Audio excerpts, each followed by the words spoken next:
ಈ ಒಂದು ಪ್ರಕರಣದ ನಂತರ ಸಾಕಷ್ಟು ವಿಚಾರಗಳನ್ನ ಮಾತಾಡ್ತಿದ್ರಿ. ನನ್ನೇ ಕೂಡ ಒಂದು ಪೋಸ್ಟ್ ಹಾಕಿದ್ರಿ. ಅದು ಡೇರ್ ಡೆವಿಲ್ ಅನ್ನೋದಕ್ಕಿಂತ ಒಂದು ಭಾವನಾತ್ಮಕ ಭಾವುಕವಾದಂಥ ಒಂದು ಪೋಸ್ಟ್ ಅಂತ ಅನ್ಬೋದು. ಏನು ಹೇಳ್ತೀರಿ ಸರ್ ಮೊದಲಿಗೆ ಆ ಪೋಸ್ಟ್ ಬಗ್ಗೆ? ನೋಡಿ, ಅನೇಕ ಮಾಧ್ಯಮದವರು, ಆ ಮಾಧ್ಯಮದ ಮಿತ್ರರು ಡೆವಿಲ್ ಪರಪ್ಪನ ಅಗ್ರಹಾರದಲ್ಲಿ ಅವರ ಮಗನ ನೋಡಿದ ತಕ್ಷಣ ಕಣ್ಣೀರು ಹಾಕ್ದ, ಗೊಳಗೊಳ ಅತ್ತ, ಭಾವುಕನಾದ ಅನ್ನುವ ಎಲ್ಲ ಪದಗಳನ್ನು ಹಾಕಿ ಅದನ್ನೇ ಒಂದು ಸುದ್ದಿ ಮಾಡಿದ್ರು. ಅಟ್ಲೀಸ್ಟು ಮಗ ನೋಡೋ ಅವಕಾಶ ಸಿಕ್ತು. ಅದೇ ರೇಣುಕಾಸ್ವಾಮಿಯ ಸಹನಾ ಅವರ ಹೊಟ್ಟೆಲಿರ್ತಕ್ಕಂಥ ತಂದೆ ನೋಡೋ ಭಾಗ್ಯನೇ ಇಲ್ವಲ್ಲ.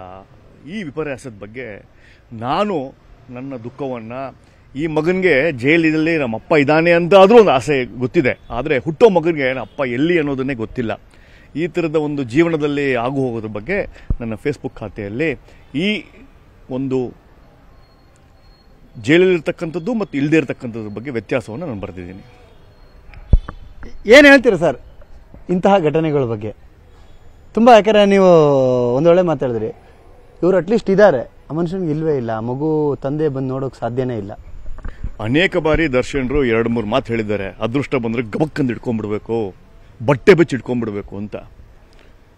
ಅವ್ರ ಮನೆಗೆ ಬಂದಿದ್ದ ಲಕ್ಷ್ಮಿ, ಅದೃಷ್ಟ, ಅಭಿಮಾನಿಗಳು ಎಲ್ಲವನ್ನೂ ಓದ್ಬಿಟ್ರಲ್ಲ ಸರ್. ಕಾಲಲ್ಲಿ ಫುಟ್ಬಾಲ್ ಓದಂಗೆ ಓದ್ಬಿಟ್ರು.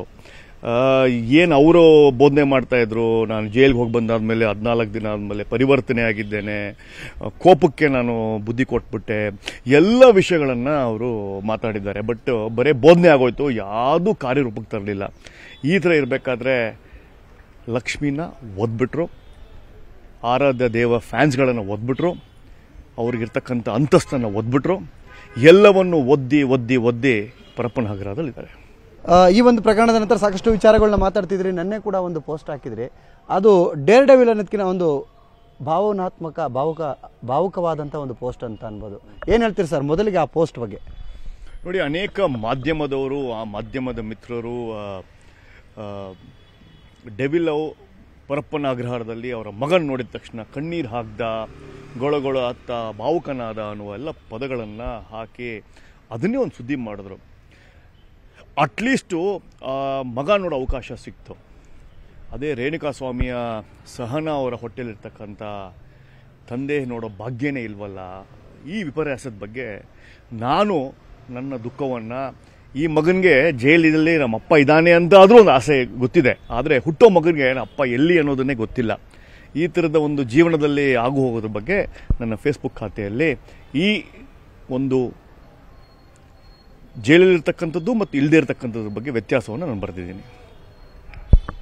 ಏನು ಹೇಳ್ತೀರಾ ಸರ್ ಇಂತಹ ಘಟನೆಗಳ ಬಗ್ಗೆ? ತುಂಬ, ಯಾಕಂದರೆ ನೀವು ಒಂದೊಳ್ಳೆ ಮಾತಾಡಿದ್ರಿ, ಇವರು ಅಟ್ಲೀಸ್ಟ್ ಇದ್ದಾರೆ, ಆ ಮನುಷ್ಯನಿಗೆ ಇಲ್ವೇ ಇಲ್ಲ, ಮಗು ತಂದೆ ಬಂದು ನೋಡೋಕೆ ಸಾಧ್ಯನೇ ಇಲ್ಲ.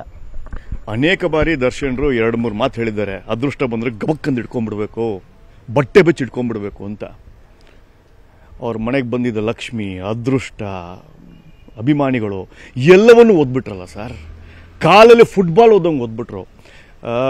ಏನು ಅವರು ಬೋಧನೆ ಮಾಡ್ತಾಯಿದ್ರು, ನಾನು ಜೈಲಿಗೆ ಹೋಗಿ ಬಂದಾದಮೇಲೆ 14 ದಿನ ಆದಮೇಲೆ ಪರಿವರ್ತನೆ ಆಗಿದ್ದೇನೆ, ಕೋಪಕ್ಕೆ ನಾನು ಬುದ್ಧಿ ಕೊಟ್ಬಿಟ್ಟೆ, ಎಲ್ಲ ವಿಷಯಗಳನ್ನು ಅವರು ಮಾತಾಡಿದ್ದಾರೆ. ಬಟ್ ಬರೀ ಬೋಧನೆ ಆಗೋಯ್ತು, ಯಾವುದೂ ಕಾರ್ಯರೂಪಕ್ಕೆ ತರಲಿಲ್ಲ.